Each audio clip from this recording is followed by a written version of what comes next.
So sometimes in ecology we talk about the biodiversity crisis, and this is because we're losing species like we've never seen before. Now, over the years, if we go back millions and millions of years, there have been times when a large proportion of the biodiversity on the planet has gone extinct. Like this happened, when the meteorite came and hit the Earth and changed the climate, and eventually you ended up with the dinosaurs all going extinct.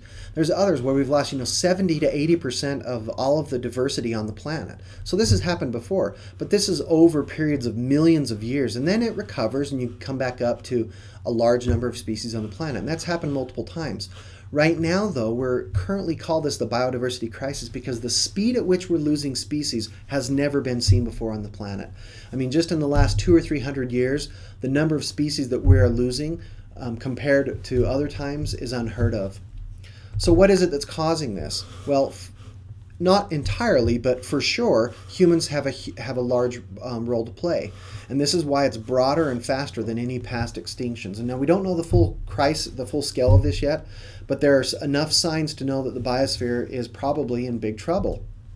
So the three main causes of this biodiversity crisis are, number one, habitat destruction. This is by far the biggest single threat to biodiversity. Number two, introduced species. So when you have exotic species that are sometimes introduced into new areas, sometimes they tend to outcompete all of the species that live there, and you have this change in the entire community structure. A good example of this are the Nile perch, or even here close to where I live in Utah, we have this lake called Utah Lake, and the carp in Utah Lake have really changed the structure of this lake. The third reason is overexploitation, where the particular resource is overexploited because it's too much fishing or too much logging or whatever it is that happens in too much. Why are we concerned about this? Well, because we rely on biodiversity for lots of different things, for food, clothing, and shelter, oxygen, and as we lose biodiversity, we may limit the potential to have new discoveries in food or medicine. So this is reflecting a large scale in the biosphere, and these could have catastrophic consequences, and this is why we're concerned about this. So in the community, we can also look at the trophic levels of a food chain. So we can look at things like the producers, the plants and the phytoplankton, the primary consumers, the secondary consumers, and tertiary consumers. And you've heard of this before, where we talk about food chains. We even should remember that the detritivores or decomposers are also an important part because they recycle the energy from the dead material that's left over at all trophic levels.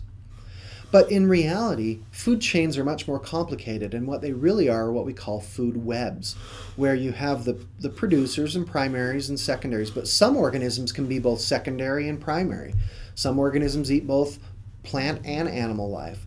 And so this becomes a much more woven complex of different food chains coming into this big, huge food web.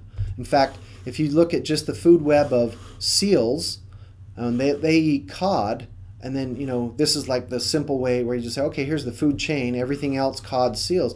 In reality, it's something more like this, where cod here is at the middle, and here are all of the different species that are interacting with cod.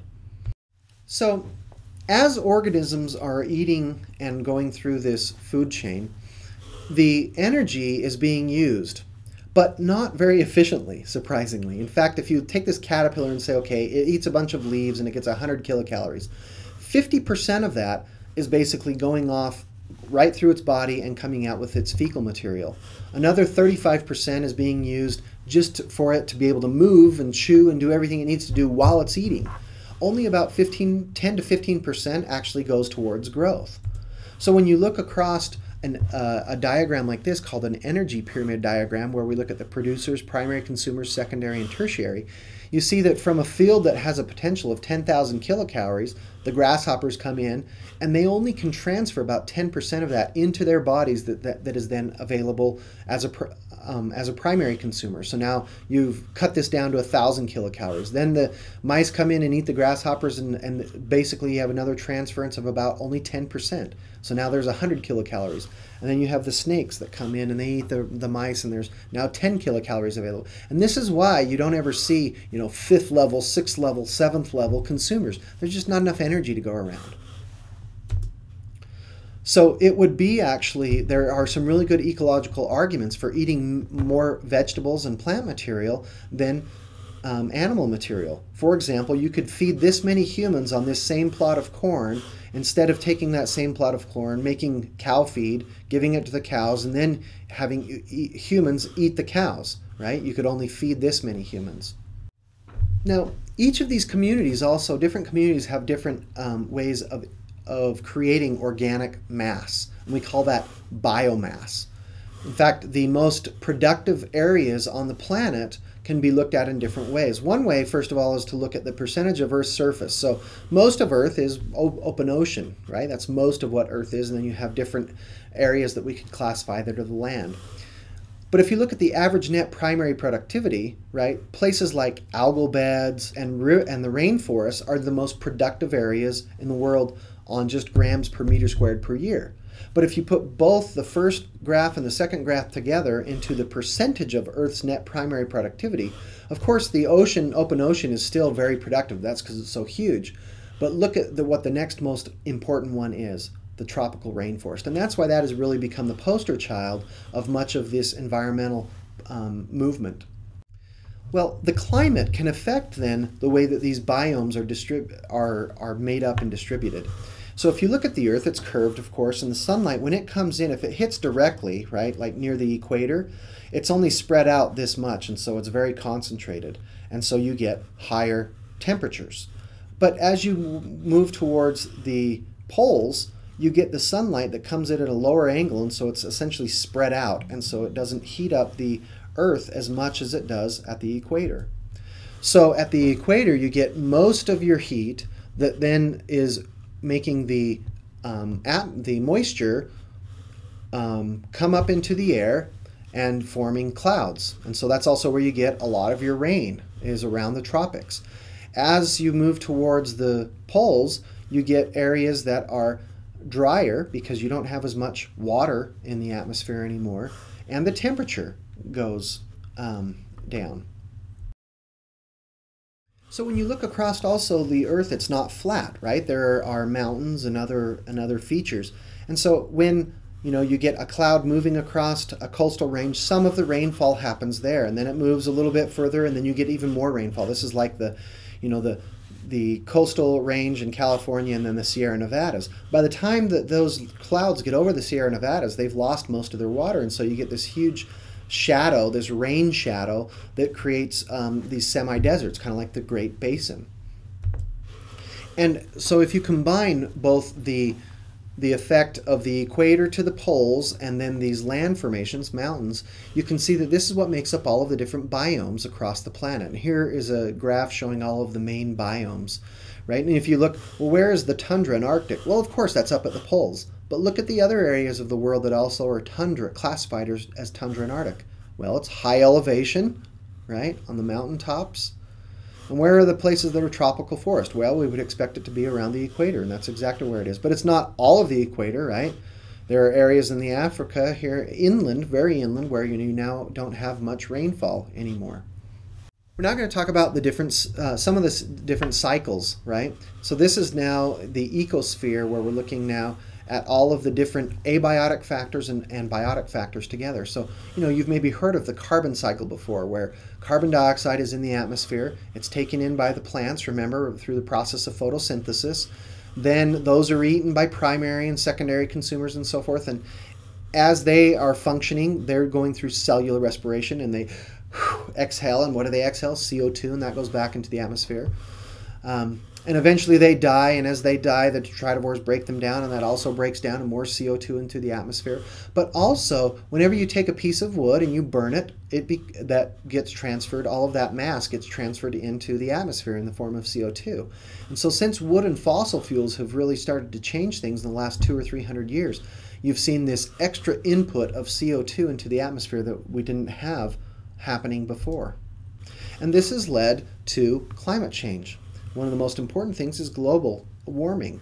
So if you look at this graph where we have the concentration of CO2 in the black line and the temperature variation in the red line, you see this nice correlation that this graph is just showing from 1960 and on, but you can actually find other graphs, and I'll have some links to those on the website, where you can look at graphs that even go back way further than this, and the correlation is still there, that as the concentration of CO2 has increased, the temperature has also increased.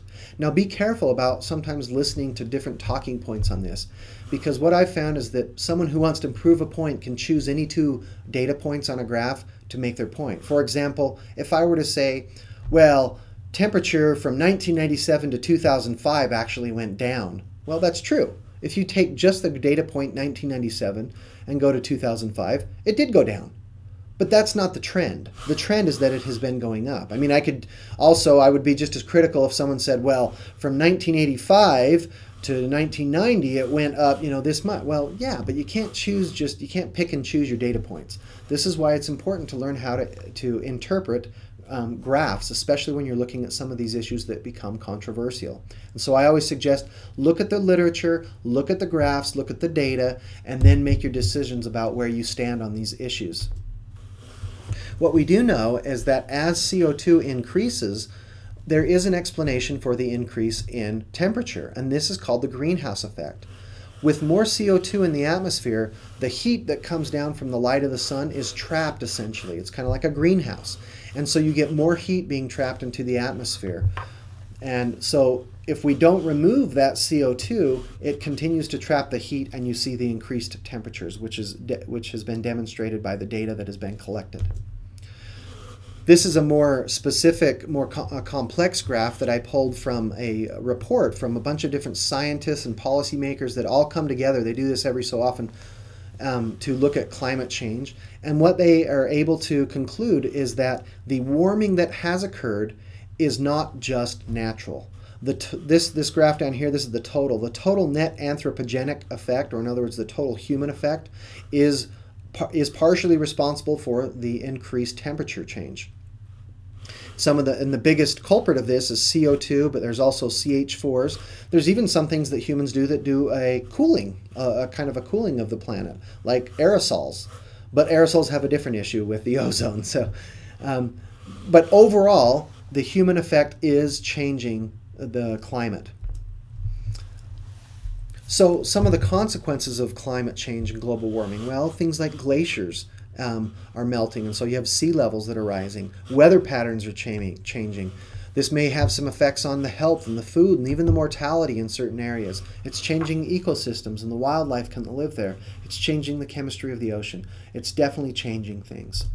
Some people say, well, is this a big deal? Well, let's look at this. If you look at the data from 1880 up to about 2005, you see also there's this trend that sea levels are rising. But look over at the range here. What are we talking about? We're talking about 20 centimeters in that time period. Is that a big deal? Well, maybe it's not a big deal to me in Utah because I don't live by the coast. But if I live in Amsterdam, or if I live in Louisiana, or some other low-lying country, if I live on an island that basically has no elevation to it whatsoever, this starts to become a big deal. And if you project out what's going to continue to happen, these are all of the basic models that show what's going to happen. Some of them get up to, by the year 2100, that we might have almost a meter rise in sea levels, 3 feet, right? That's a huge difference for some areas of the world. So this could be a huge problem, right? And there's also this cyclical, as you get more and more melting of glaciers, it feeds the process, and then they start to melt even faster. And so this is of major concern. I don't want to spend more time on this, but I highly suggest this is something that you look into and study more and more. But the scientific consensus is that climate change is happening, global warming is happening, sea levels are rising, and that humans have something to do with this.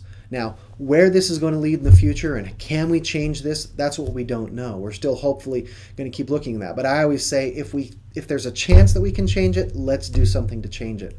So think about that, study on this, look at the data, and then make sure that you make informed decisions in the future.